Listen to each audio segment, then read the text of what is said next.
Ibu kita ini nggak pernah minta upah, ayah kita juga nggak pernah minta upah. Yang penting anaknya bahagia, yang penting anaknya jadi orang soleh. Itu harapannya orang tua. Di kandungan ibunya 9 bulan, kadang nendang sakit, kadang rela makan walaupun nggak nafsu supaya buah hatinya itu mendapatkan nutrisi. Ketika lahir ibunya ngalamin sesuatu yang nggak pernah dialamin sama seorang lelaki, ngalami sesuatu yang dahsyat, bainal hayati wal maut. Seorang ibu yang melahirkan anaknya itu di antara hidup dan mati. Sakitnya adalah sakit kedua setelah sakaratul maut. Sakit paling dahsyat pertama itu yang nomor 1 sakaratul maut. Yang kedua sakitnya seorang ibu yang melahirkan anaknya. Sakitnya melebihi daripada 40 tulang kita dipatah-patahkan. Sakitnya wanita yang melahirkan itu melebihi daripada sakitnya 40 tulang yang ada di tubuh kita ini dipatahkan. Itu tangan kita andai kata dipatahkan gitu sakitnya kayak apa sih?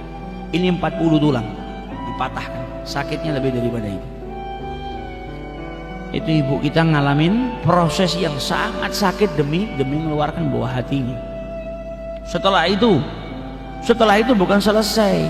Tadinya 9 bulan di kandungan, setelah itu belasan tahun dirawat.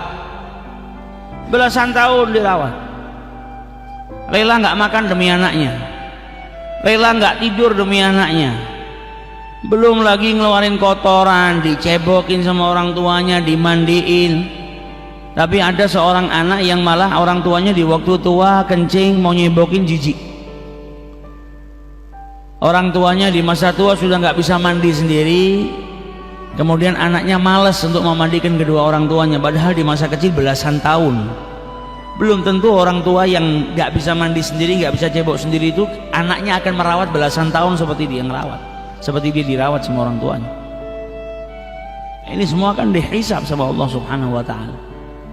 Ada yang ketika ditanya sama orang tuanya, mungkin orang tuanya sudah agak pikun sehingga pertanyaannya berulang-ulang, marah.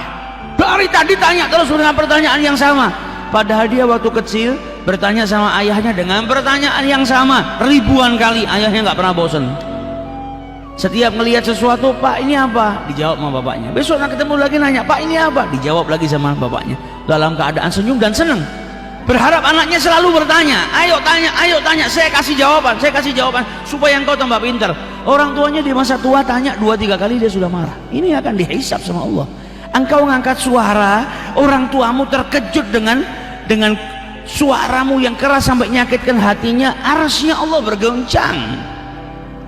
Jangan harap sholatmu diterima sama Allah, jangan harap sedekahmu diterima sama Allah. Ridhallah fi ridhal walidain, keridhaan Allah itu terletak ke dalam keridhaan kedua orang tuamu. Orang tuamu ridha, Allah ridha. Orang tuamu murka, kata Rasulullah SAW, maka Allah murka kepada dirimu. Itu sudah sunnatullah, sudah diikat sama Allah Subhanahu wa Ta'ala. Siapa yang ingin tahu dirinya saat itu sedia dimurkai sama Allah atau diridhoi sama Allah, lihat bagaimana orang tuanya. Kalau orang tuanya ridha sama dia, berarti saat itu Allah sudah ridha. Kalau orang tuanya murka sama dia, berarti saat itu Allah sedang murka. Maka jangan keluar dari rumah tanpa keridhaan kedua orang tua, bahaya. Berarti kita keluar dari rumah, Allah Subhanahu wa Ta'ala sedang murka sama kita. Nah kalau di jalan kita mati, berarti kita mati dalam keadaan dimurkai sama Allah Subhanahu wa Ta'ala. Jangan sampai kita berbuat sesuatu yang mendatangkan kemurkaan orang tua.